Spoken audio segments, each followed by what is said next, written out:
Bonjour Michel, alors on prépare la prochaine session FBSE et il y aura un atelier de prédication, un cours sur la prédication. Est-ce que tu pourrais nous donner cinq conseils qu'on pourrait donner à un prédicateur qui veut mieux prêcher? D'accord. Premier conseil, cultiver l'étonnement. Je pense là au travail du prédicateur sur le texte biblique à l'avance, et je trouve que c'est important d'essayer d'être dans une attitude d'étonnement, d'observation, de découverte du texte précis sur lequel on prêche, pour essayer d'en faire ressortir ce qu'il a de particulier par rapport au texte d'à côté ou aux autres textes de la Bible. Donc, cultiver l'étonnement. D'accord, merci. Un premier conseil. Et en deuxième conseil, qu'est-ce que ce serait? Prêcher sur un texte biblique. Alors, on peut peut-être ajouter un ou l'autre texte biblique comme appoint, mais je trouve préférable, surtout si on commence dans la prédication, mais même plus tard, de se concentrer sur un texte unique et d'essayer d'en faire ressortir, comme on l'a dit avant, la particularité, parce que chacun des textes a une richesse, a des pépites euh, à, à partager. Et je dis ça un peu en réaction à l'idée d'une prédication thématique où le prédicateur a un thème à l'avance et il va puiser dans toutes sortes de textes, un peu à la surface des choses. Je pense préférable de mieux mettre en valeur chaque texte biblique en prêchant sur un texte biblique à la fois. D'accord, donc choisir un texte principal en tout cas. C'est ça. Voilà, en deuxième point. En En troisième point. troisième, ouais, troisième conseil, euh, il va me revenir, juste un instant, voilà, avoir quelque chose à dire. Avoir quelque chose à dire. Parfois, on entend des prédications où elles sont peut-être très bien, mais on se dit à la fin, qu'est-ce qu'il a ou qu'est-ce qu'elle a voulu dire dans le fond. Et donc, je trouve que dans le travail de préparation à la prédication, c'est important que le prédicateur puisse, pour lui au moins, résumer en une phrase ce qu'il veut dire dans cette prédication précise.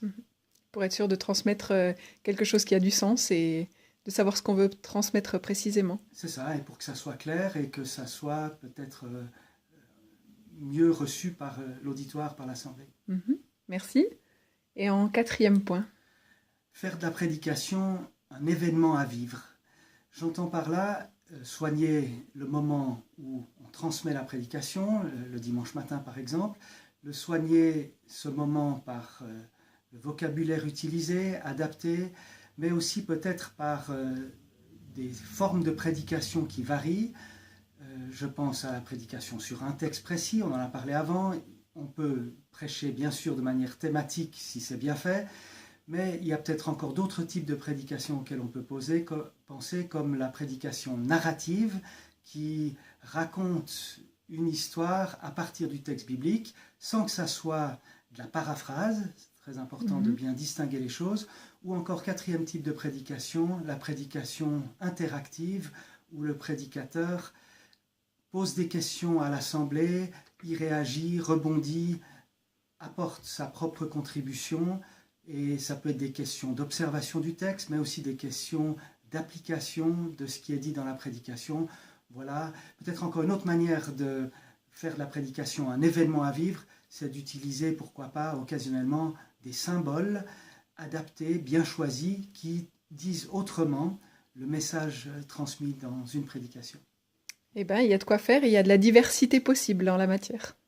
C'est ça, je pense que c'est bien de renouveler un petit peu les formes de communication. Mhm. Merci. Et alors ton dernier point.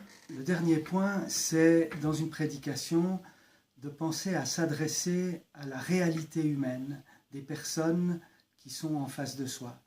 Déjà de s'adresser à sa propre réalité indirectement dans les préparatifs, mais surtout de penser à rejoindre l'auditoire dans sa condition humaine, sa réalité humaine. Ça veut dire dans ses émotions, dans ses espoirs, dans ses déceptions, dans son vécu, pour que la prédication ne soit pas juste un discours théorique, même s'il est parfaitement juste théologiquement, mais qu'il rejoigne l'auditoire dans son vécu réel.